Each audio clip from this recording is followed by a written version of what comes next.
Obviously, we want to try to win the Premier League. That's our goal this year. As well as that, I think the Cups. But the main aim this year is to win the Premier League. Yes, guys, that is indeed a quote from Chelsea's star midfielder, Enzo Fernandez. And if Enzo Fernandez can go out there on a limb and say, our goal this year is to win the Premier League, then best believe your boy George, yes, guys, GBFC, whatever you want to call me, right? I'm going to sit here and tell you, yes, Chelsea can win the Premier League this season. I already see what you're doing. You've got your keyboards out. You've got your mouse hovering precariously over the unsubscribe button. Give me a second, okay? I'm not saying I think we're going to win the Premier League, because the aim of this video is to build a bit of hype, to get you guys believing if right now you're struggling to do so. And I want to tell you what I think is necessary for Enzo Fernandez's words here to hold some steel, to have some value as we move into the season. Because at the start of any Premier League season, you've always got a dream. Every single club is on 0 points. Arsenal, Chelsea, Man City, Luton. Everybody is starting from scratch, from zilch, from nothing. And from match week number 1, Chelsea play against Liverpool, a big club who last season will look at their season and think, blimey, well, at least it wasn't as bad as Chelsea, but we should be performing in the Champions League this season. Jurgen Klopp and Liverpool, they mean business. And that opening game is going to give us a taster, potentially. If we lose it, a lot of people say, well, we're still stuck. We might finish 12th again. There's a lot of things that need to happen for Chelsea to even get top 4. There's also a lot of things that obviously need to happen in order for Chelsea to win the Premier League.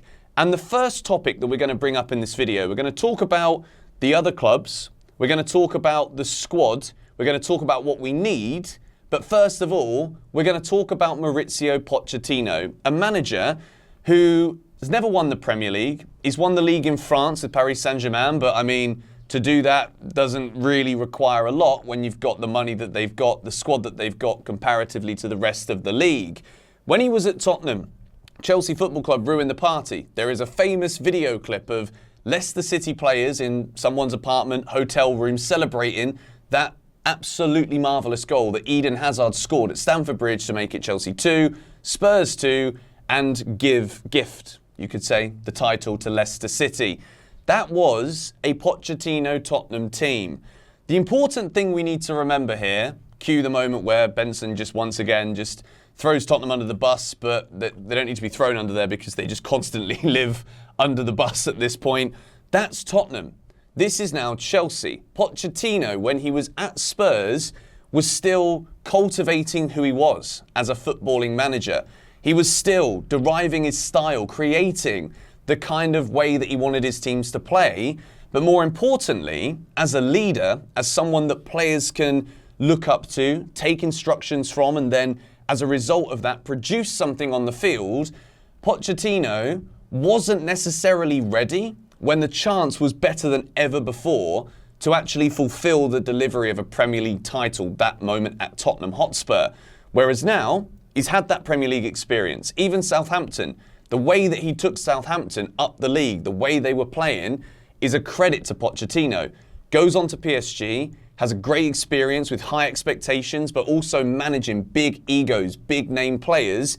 And now he comes to Chelsea, and I don't know about you lot, but it just feels as though Pochettino is at a point in his career where a project like Chelsea's, which is brand new ownership, entirely new running of the club from top to bottom, a 12th place finish, which is beyond unacceptable for the club, the fans, the players, everything surrounding the club.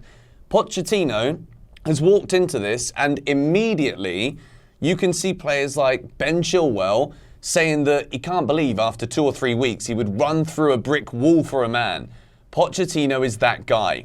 Thomas Tuchel may not necessarily have been that guy. Graham Potter was clearly not that guy. Now all of a sudden, you look at the Chelsea squad from last season. You look at a lot of the players that have left. You've got Mateo Kovacic, who had won a treble of Champions Leagues at Real Madrid, had a couple of good years at Chelsea, but clearly doesn't want to be competing for nothing. Drops tools, I guess you could say. Not just Kovacic, it's unfair to pinpoint him. But there's so many players here that are no longer at Chelsea. Mount, Jorginho, Kai Havertz, Kovacic, just to name a few, that realised they probably hit the peak of what they could achieve at the club. Chelsea get rid of all of those players this summer.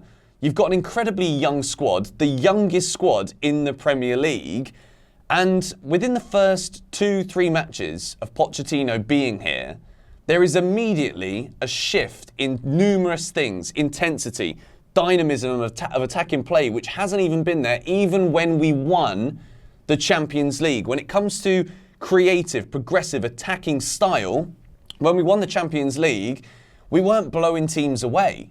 There wasn't a structure that was every single game we were going to win because we're playing like this. We had N'Golo Kante putting in the season of his life. We had Edouard Mendy turning up to be the best goalkeeper in the world for a year.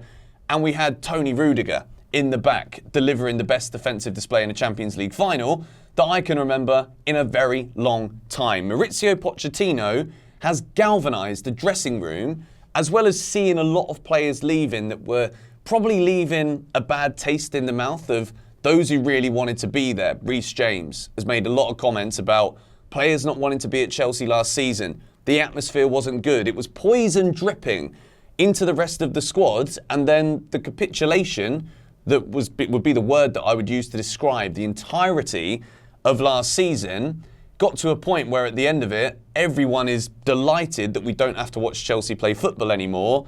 And the players that want to be here are still here. New signings have come in. There's been time now for the other new signings that we spent hundreds of millions on in the last 12 months.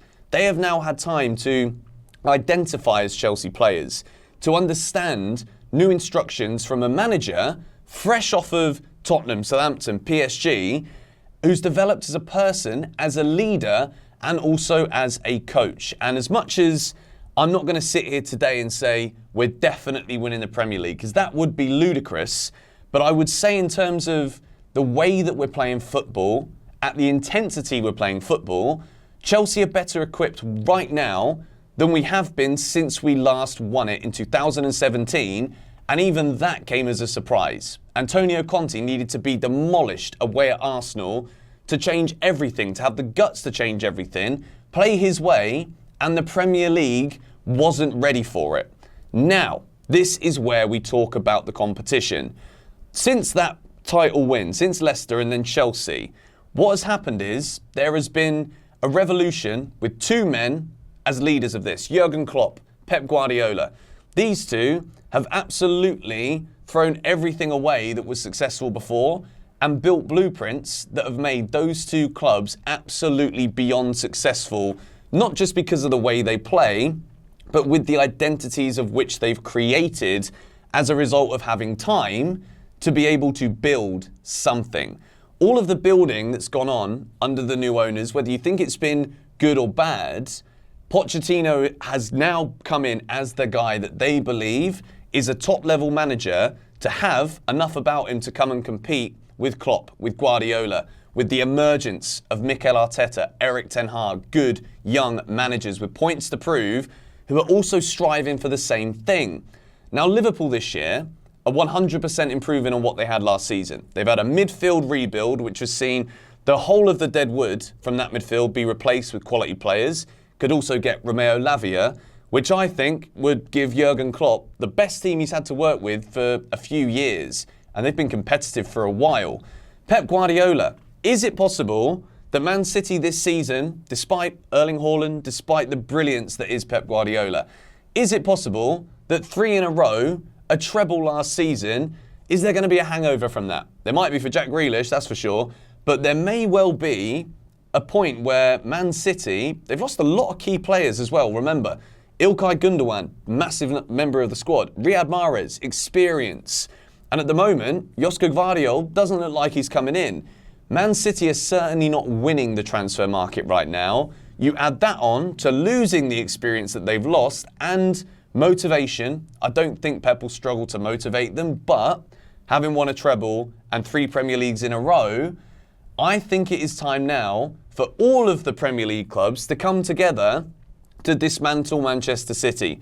Or at least, like, if we can't dismantle them, we can slowly poke them and hope that they fall from the pedestal that they have created and just immortalized in marble, stone, glass, whatever you want to say, is like gold even. You know, they're winning things over and over again. And with Erling Haaland there, I absolutely expect them to be right up at the top. And if I'm being honest, I do think City will win the league again, because I think they have just built a machine that is just so well oiled, and they just keep going. They keep regurgitating brilliance over and over again. Now, as well as that, Arsenal. Arsenal have got some good players. They brought in Declan Rice.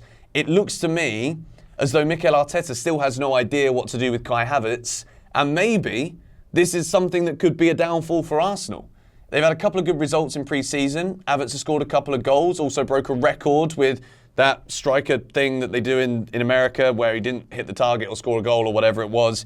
But the fact of the matter is, the way that I'm looking at Pochettino's Chelsea, the energy around the squad is looking really, really good. The issue here is that we are absolutely nowhere near finished when it comes to the depth of the squad. And this is why, if we sign Moises Caicedo, who is absolutely the necessity when it comes to the profile of defensive midfielder Chelsea need, if we get Caicedo, then I think immediately people will start to look at us and be a bit worried. They'll look at us, Chelsea fans might even look at it and be like, well, that's Pochettino's top target, now see us cook. We're already cooking. We're already looking really good. We're scoring goals again. We're looking solid at the back. We've got Levi Colwill signing 6-year deals, signing Disasi. Chelsea are looking good at the back. Midfield, Caicedo. Then you go forward. Can Raheem Sterling be someone that Pochettino can call upon this season to deliver what he did so frequently at both Liverpool and Manchester City? If we can get a Raheem Sterling who wants to absolutely go for it and play and do anything, run through walls like Chilwell says for Poch, Chelsea have got a world-class winger. My concern is he's not going to be able to do it. My concern is he's lost it. That's my thought right now. So Chelsea are also going to need some experience on the wing, some quality. Elise, Kudus. We're not necessarily talking here about the most top-level experience, but we're talking about integrating these kind of players with Christopher Nkunku's, a new signing who absolutely looks like the real deal. The energy, the work rate, the ability to have his back to goal, the movement, the speed of Nicholas Jackson, the raw talent of Mykhailo Mudryk. All of this, if it comes together, and to bring back the points we made at the start, Pochettino is the guy to develop players. He's the guy to see what he's got to work with, young players, and put them and make them something, like he did with that Spurs team that just fell short to Leicester City. But I just believe that with Caicedo, we've got Disasi now. That's good backup for centre-back position. I think defensively we're good. Goalkeeper-wise, is it going to be Chelsea not having an elite world-class goalie that stops us winning the Premier League? It bloody well could be. That is my big concern. Striker-wise as well, if Nicholas Jackson gets injured, are we going to move Nkunku into the striker position? If so, who plays as the number 10? Is Kane Chukwuemeka ready to be a potential title challenging midfielder? There's so much youth in this team that I think the injury worries that Chelsea have had over recent years, if that curse strikes again, Chelsea can't be in the title conversation. That is my immediate prediction right now. But absolutely, with players like Enzo coming out saying we want to win the league, best believe I'm gassed. Best believe if we bring Caicedo in, 2 or 3 more good quality players that can deliver output going forward for Chelsea with some magnificent defenders already present at the club, who's to say we cannot challenge for the Premier League title? I've not spoke about Newcastle because I think Champions League football make them struggle. Spurs, nothing to say. Manchester United, it's not looking good in pre-season. 3 defeats on the bounce. Is Ten Hag making the right signings? Is Rasmus Højlund going to be good enough with so much pressure on his shoulders as Man United's number 9 at 21? Is that going to be good enough for Manchester United? Don't sleep on Chelsea. That's all I'm going to say. My prediction is we do get top 4 if we sign Caicedo and 2 or 3 more players. If we don't, we might struggle. That's my overall prediction, but yes, we can win the Premier League. For all of the reasons I've said in this video, let me know yours in the comments down below. I'll obviously do Premier League predictions as we get closer to the start of the season.